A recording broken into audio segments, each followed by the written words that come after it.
Hello and welcome. I'm Dr. Jessica Ilani, and these are the American Headache Society Leadership Development Series videos. I'm here with Dr. Todd Schwedt, our current president of the American Headache Society, and we'll be discussing the AHS strategic initiatives. How are you doing, Todd? Doing great. Thanks for having me. I'm so glad that you agreed to do this. Of course. So I want to ask start out by asking, how often does the American Headache Society renew its strategic plan? Yeah, thanks. So the American Headache Society has both a mission statement as well as strategic imperatives. And there's actually much more of a history around the mission statement. So that mission statement, with each new board, they review it and approve it.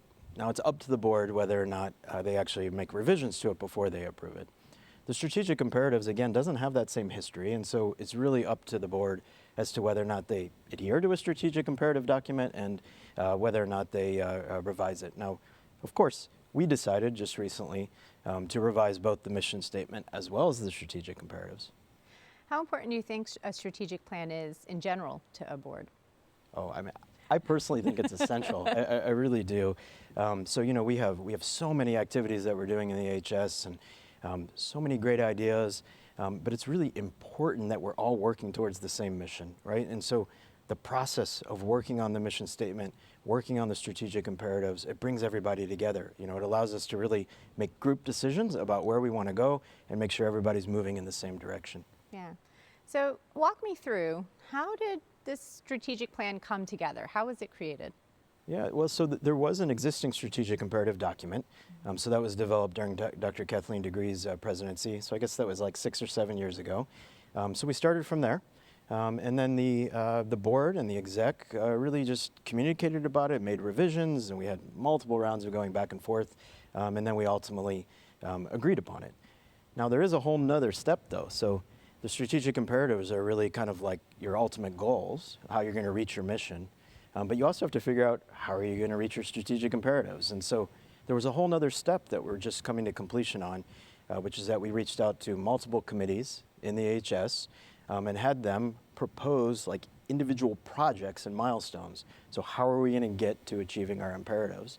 And then the board and the exec had to prioritize. So wonderful, wonderful ideas from everybody, but we only have so much bandwidth. I mean, again, we need to really focus on strategy. And so we prioritized of what we can do now, and then maybe what we have to put on the back burner until next year or into the future.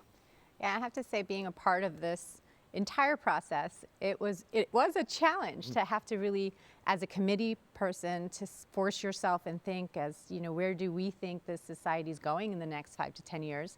And then as someone on the board, to sit there and say, wow, these are some amazing initiatives. What can we do right now? What do we have the funding to do right now? What do we want to pause on for a little bit? Where do we think we can go? And that was hard. Yeah. It was really hard to make that choice. Absolutely. I mean, you know, you want to do everything, yeah. right? I mean, every single idea that comes in is wonderful and you want to do it all. But again, it's about being strategic. And yeah. So that's really what this was about. Yeah, and I really do have to say thank you for forcing us to go through that. I was a little annoyed while I was doing it. I totally imagine that's the case, yeah. But after I went through it, I realized it really forced, as an individual, it was a forced, very constructive piece of work. And it really reset how you thought about our future. And I personally appreciate it, and I think our members are going to appreciate what came from that. So, awesome. What came from that? What's our strategic plan? Yeah, so I can obviously only summarize here, but our strategic imperatives are in 6 categories. So let's see, there's education, research, advocacy, equity, diversity, and inclusion, membership, and communications. And so within each of those 6 categories, there's like 3 to 4 specific imperatives. So for example, like in education, one of the imperatives is to ensure that we're providing education to a broad range of healthcare professionals at different levels of their careers.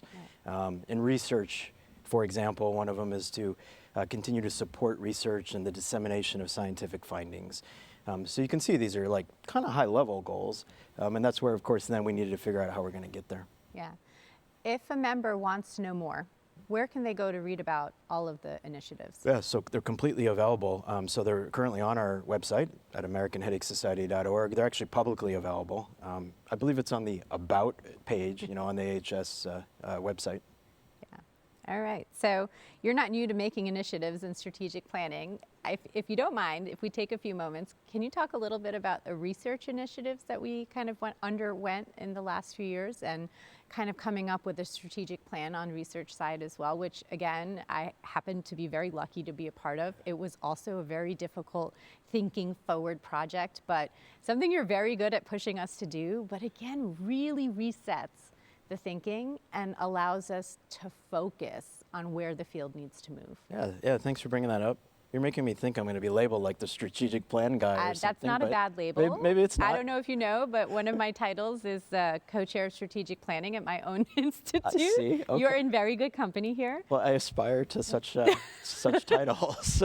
But I think strategy is very important in Yes. any organization or any large system. Because Totally. if we don't look at the future, we have nowhere to go. We're going to stumble through the dark, right? So Absolutely, yeah. So the headache research priorities, I mean, this was something that we had worked on as a society with others, as I'll explain, really for several years to get to the outcome.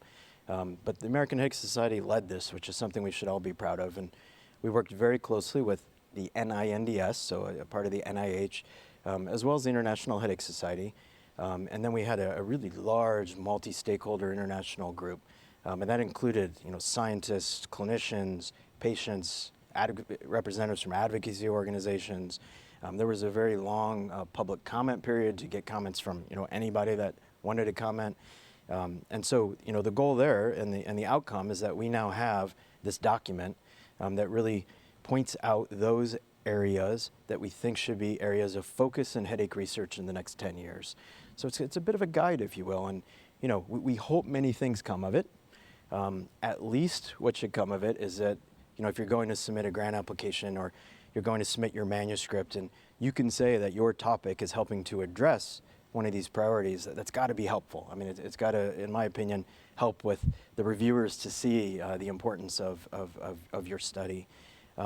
Ultimately, hopefully such, publications and guidelines help with funding agencies when they make decisions about what to fund, kinds of RFAs to release as well. yeah, and I definitely think it is a very organized document with very clear directions for the future. And I feel at least any body of organization that looks at such a document sees that we're very aware of where our future needs to go.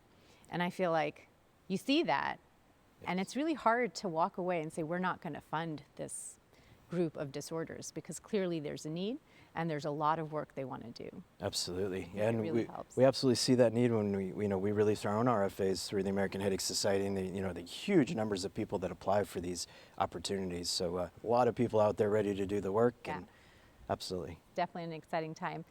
Any last words you want to say? Well, I shouldn't say last words. Anything of encouraging tone you want to say to any of our members about future plans or being more involved in the American Headache Society? Well, I mean, the only reason we can accomplish so much is because we have so many people doing volunteer work for our society, and there are many more things we want to do. There are many opportunities, and we invite everybody to be part of that and to reach out to us if you want more work. We're ready. So please reach out. Thank you so much, and thank you for watching this video.